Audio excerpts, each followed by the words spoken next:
So we want to talk about the conservation of energy when all forces are conservative. And so first of all, I want to give a quick derivation of the conservation of energy, in this case using the kinetic energy work theorem.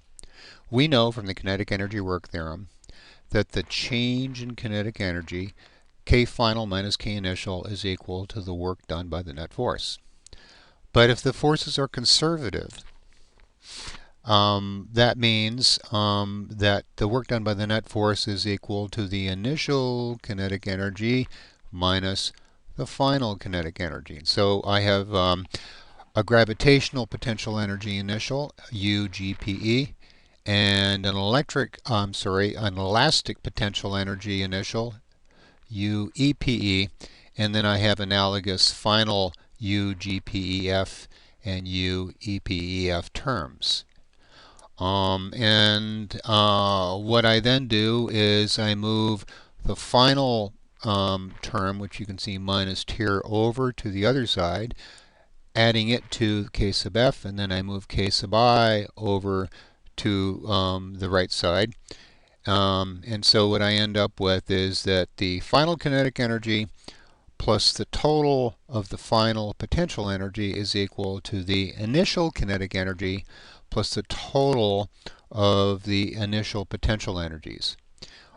So this sum right here is the mechanical energy final, and this sum right here is the kinetic energy initial. Mechanical energy, excuse me, initial. So in other words, the mechanical energy is defined as the sum of the kinetic energy plus the whatever potential energies you have, and in our case that's typically going to be GPE and EPE. And so as you can see here, since it's the mechanical energy is the same at the end as it is at the beginning, it's a conserved quantity. This turns out to be a very powerful way to solve problems. To give you an example, let's look at a situation where we have a frictionless mu equals 0 ramp, and I have a mass sitting on a level portion of the ramp which then slopes upward, and I push the mass into the spring and I compress the spring a distance x and let it go. And this is basically like a pinball machine, except you're propelling this mass up a ramp. And so the question is, how far up the ramp does this go? To what height h does it go? And we can use conservation of energy here. If there is no friction, all the forces are conservative. There is an elastic force initially, and then there's a gravitational force acting finally. Both of these forces are conservative, and so we can then use the conservation of mechanical energy.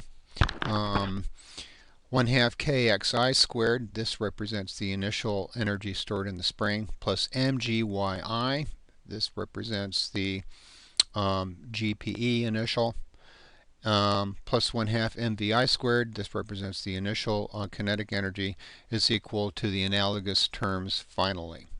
Final spring energy, final GPE, and the final kinetic energy. And so if we want to look at the starting condition here, we don't have any initial velocity, so the kinetic energy term cancels. The mass is at ground level, and so the height is 0.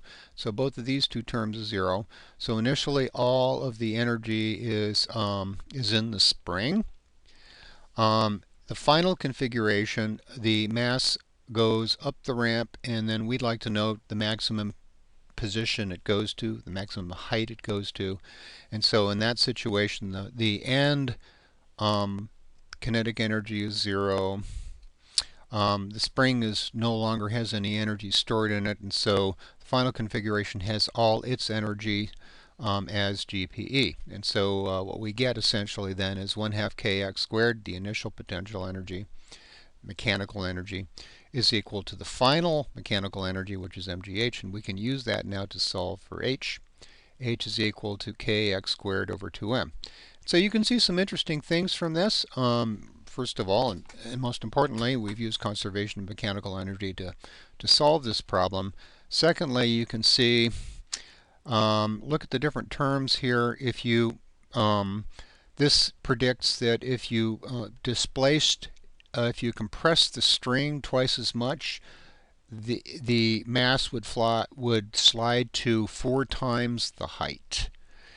If the K value for the spring constant, was twice as large, twice as stiff, the H would go be twice as high. If, on the other hand, you made the mass twice as big, it would only go half as high, excuse me. If you increase the m, you decrease this. If you increase this by a factor of 2, you'll decrease this by a factor of 2. And so these are insights that we would not been able to have or even to do this calculation with our kinematic equations, because for one thing, the spring force has a non-uniform acceleration, and we're using energy considerations to come to an answer we couldn't have gotten there in a straightforward fashion with the constant acceleration kinematic equations.